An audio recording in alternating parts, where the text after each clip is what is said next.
Bismillahirrahmanirrahim. Assalamualaikum warahmatullahi wabarakatuh. Innal hamdalillah wassalatu wassalamu ala Rasulillah wa ala alihi washabihi wa man walah wala haula wala quwata illa billah. Kawan-kawan sekalian, teman-teman yang dimuliakan Allah Subhanahu wa taala, Bapak Ibu, kaum muslimin dan muslimat dimanapun Anda berada, Allah Subhanahu wa taala memberikan pesan yang sangat luar biasa kepada kita yang tercantum di dalam surat Al-Hasyr di ayat yang ke-18. Kata Allah Subhanahu wa taala, Bismillahirrahmanirrahim. Ya ayyuhalladzina amanu, wahai sekalian orang-orang yang beriman, ittaqullaha, bertakwalah kalian kepada Allah Subhanahu wa taala, wal tanzur nafsum ma qaddamat lighad, dan hendaklah setiap diri, setiap jiwa memperhatikan setiap diri masing-masing, atau bisa dikatakan nasibnya nanti masing-masing lighad, untuk hari esok. Ya, artinya untuk hari esok di sini adalah bukan kemudian hanya esok hari setelah hari ini, akan tetapi hari esok di sini kata para ulama yaitu hari akhirat. Karena memang tempat peristirahatan kita terakhir itu adalah akhirat.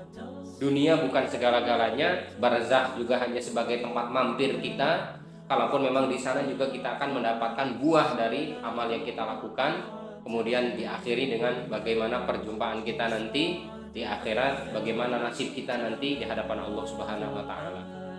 Dan Allah melanjutkan lagi, wattaqullah, dan bertakwalah kalian kepada Allah. Di ayat ini ada satu yang unik. 2 kali Allah Subhanahu wa taala menjelaskan kata takwa. 2 kali Allah Subhanahu wa taala di dalam ayat ini menyebut kata takwa. Betapa ketakwaan ini adalah menjadi harga mati di sisi Allah Subhanahu wa taala bagi kita hamba-hamba yang beriman. Maka Bapak Ibu jamaah yang dimuliakan Allah Subhanahu wa taala dan juga rekan-rekan sekalian, marilah kita untuk selalu meningkatkan ketakwaan kepada Allah Subhanahu wa taala. Karena apa? Innallaha khabirum bima ta'malun. Karena sesungguhnya di akhir ayat ini Allah Subhanahu wa taala melihat, Allah Subhanahu wa taala menyaksikan apa yang kita lakukan, apa yang kita kerjakan, itu Allah Subhanahu wa taala mengetahui itu semua. Sehingga kita sebagai orang-orang beriman saja masih ditegur oleh Allah. Kita masih selalu diarahkan oleh Allah Subhanahu wa taala. Maka tentunya kehidupan kita tidak akan lepas dari yang namanya petunjuk, dari yang namanya bimbingan dari Allah Subhanahu wa taala agar kita bisa bertakwa tentunya dengan hidayah dari Allah. Maka marilah kita persiapkan sedini mungkin, mari kita persiapkan sebaik mungkin perjumpaan kita nanti dengan Allah Subhanahu wa taala. Tentunya orang-orang beriman harus berjumpa di surga.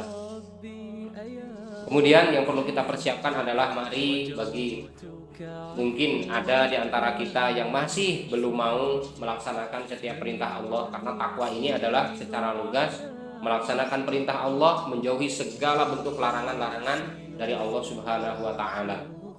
Yang belum mau sholat, ayolah sholat. Karena apa? Karena ini adalah bagian dari kewajiban yang Allah Subhanahu wa taala berikan kepada kita. Sudah banyak sekali nikmat yang Allah berikan dan nikmat yang kemudian kita rasakan, kok sama sekali tidak ada terketuk mungkin pintu hati kita untuk sama-sama kita menghadap Allah Subhanahu wa taala dengan sebaik-baiknya, artinya adalah dengan perjumpaan yang baik. Kemudian kita gelar sajadah kita bertaubat kepada Allah, kita menghibah, kita memohon kepada Allah atas ampunan dari apa yang kemudian nanti akan Allah berikan kepada kita. Karena apa? Karena kita tidak tahu kapan kita akan bertemu dengan Allah Subhanahu wa taala, artinya meninggalkan muka bumi ini apakah dengan kebaikan atau naudzubillah min dzalik dengan sebuah keburukan.